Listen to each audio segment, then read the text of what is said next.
Point of information कुठच्याही प्रकारची या सभागृहात आता मांडता येणार नाही। तुम्ही कार्यपद्धत या संदर्भातली आपण कार्यपद्धती यापूर्वी सांगितलेली आहे। तुम्ही सकाळी काय महत्त्वाचा मुद्दा आहे त्या संदर्भातली माहिती अध्यक्षांच्या दालनात सबमिट करावी। ती वाचल्यानंतर मी ठरवीन सभागृहात त्याचा उल्लेख करावा किंवा नव्हे।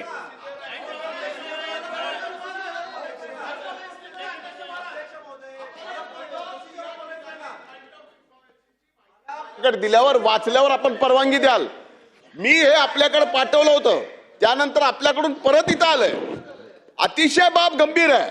बीड जिल्ह्यातील केज तालुक्यामध्ये असं नाही चालत। अध्यक्ष महाराज, आता 4 दिवस झाले खून होऊन आणखीनही प्रेत ताब्यात घेतलेला नाहीये। अध्यक्ष महाराज, ही बाब अतिशय गंभीर आहे। म्हणून मी आपल्याला या ठिकाणी सांगतोय की ज्या ठिकाणी ही घटना घडली, ही पुन्हा केज तालुक्यामध्ये घटना घडलेली आहे। घुले कदमवाडी या परिसरातली ही गावकरी नावाच्या एका हॉटेलवर या ठिकाणी घटना घडली।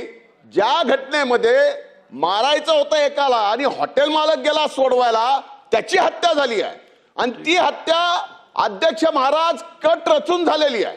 आणि कट रचून झाल्यामुळं आज त्या ठिकाणी 9 आरोपीचे नाव घेतलेत, 3 आरोपी अटक केलेत अध्यक्ष महाराज।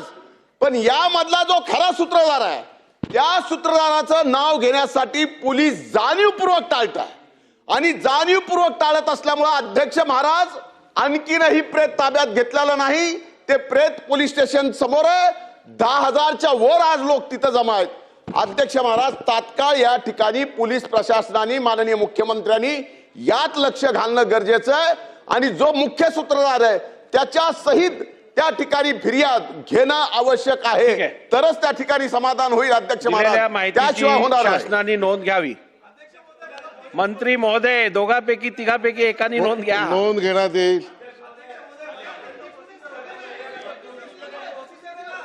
खाली बसा, सगळ्यांचेच बसा, खाली बसा, खाली बसा, खाली बसा। या संदर्भात थांबा जरा, रुलिंग हवंय की नको आहे? सन्मान्य सदस्य जयंत पाटील साहेबांनी, त्याचप्रमाणे सन्मान्य सदस्य विजय वडेट्टीवार साहेबांनी या ठिकाणी एक पॉइंट ऑफ प्रोसिजर व हरकतीचा मुद्दा सादर केला। त्या संदर्भात मी यापूर्वीही या संदर्भात रुलिंग गेल्या अधिवेशनात दिलेलं आहे। तरीही परत मी या संदर्भात बोलू इच्छितो की भारताच्या संविधानातील अनुच्छेद 164 जर आपण बघितलं तर त्यात कलेक्टिव्ह रिस्पॉन्सिबिलिटीचा उल्लेख आहे। त्यामुळे मंत्रिमंडळातील कोणताही मंत्री हा प्रत्येक उत्तरासाठी जबाबदार असतो, कलेक्टिव्ह रिस्पॉन्सिबिलिटी असते।